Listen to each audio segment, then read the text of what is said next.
Hello बच्चों, चलिए प्रश्न को पढ़ते हैं। प्रश्न में है, नीचे दिए गए चार कथनों ए से डी तक, जो ये दिए हैं ए से डी तक, का अध्ययन कीजिए और इनमें से सही कथनों को चुनिए। तो एक कथन जो है इसमें दिया है, जेव स्पीसीजो की परिभाषा अर्नेस्ट मेयर ने दी थी। दूसरा जो बी है, प्रकाश काल का पौधों के जनन पर प्रभाव नहीं पड़ता है।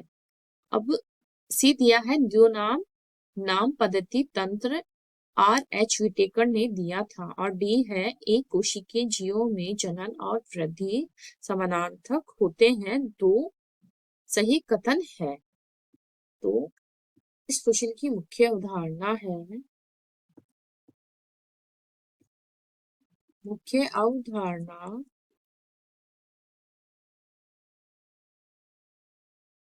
जीव जगत। जीव के अंतर्गत पादप और जंतु दोनों आते हैं। जंतु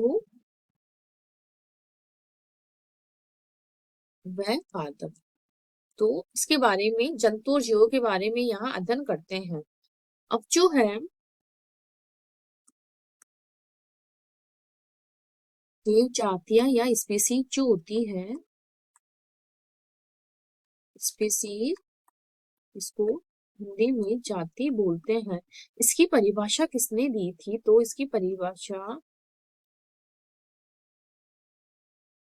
अर्नेस्ट मेयर नामक वैज्ञानिक ने दी थी। तो जाति क्या होती है? जैसे कि अगर हम लिखे किसी का वैज्ञानिक नाम, जैसे कि हमने मानव का वैज्ञानिक नाम लिखा होमो सैपियंस, तो यहाँ होमो क्या है? इसका वंश, और सैपियंस क्या है? इसकी मानव की जाति। तो ये हमारे सही हो जाएगा। ए जो है हमारे सही है। अब इसमें बी दे रखा है, प्रकाश काल का पौधे के जनन पर कोई प्रभाव नहीं पड़ता है। तो इसका पड़ता है, क्योंकि जितना ज्यादा अधिक प्रकाश पड़ेगा तो उससे क्या होगा, हमारा पादप मुरझा जाएगा, या फिर अंत में जाके उसका क्लोरोफिल भी खत्म हो जाएगा, इसलिए भोजन भी नहीं बना पाएगा। इसलिए एक जो लिमिटेड जो होता है, या एक उपयुक्त प्रकाश पड़ता है, तब ही सारे काम क्या है, अच्छे से हो पाते हैं। तो ये गलत है, ज्यादा प्रकाश नहीं पड़ना चाहिए। अब है सी है, द्युनाम नाम पद्धति जो है किसने दी थी? तो लीनियस जो नामक वैज्ञानिक थे, इन्होंने क्या दिया था? द्युनाम,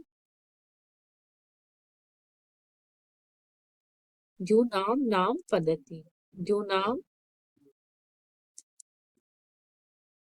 नाम पद्धति दी थी। और इन्होंने दो अंश बताए थे अपने नामकरण के, वंश और जाति। अब तो ये हमारी गलत है, ये विटेकर ने नहीं दिया था, ये लीनियस ने दिया था। अब है हमारे, एक कोशिकीय जीवों में जनन और वृद्धि क्या होते हैं? समार्थक होते हैं। तो ये हमारे सही है। जो एक कोशिकीय जीव है, एक कोशिकीय जीव, इनमें क्या है? जनन व वृद्धि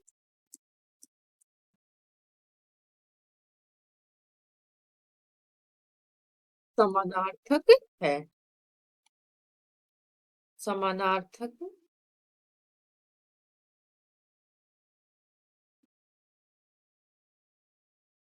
समानार्थक है। तो इस प्रकार ये सही है।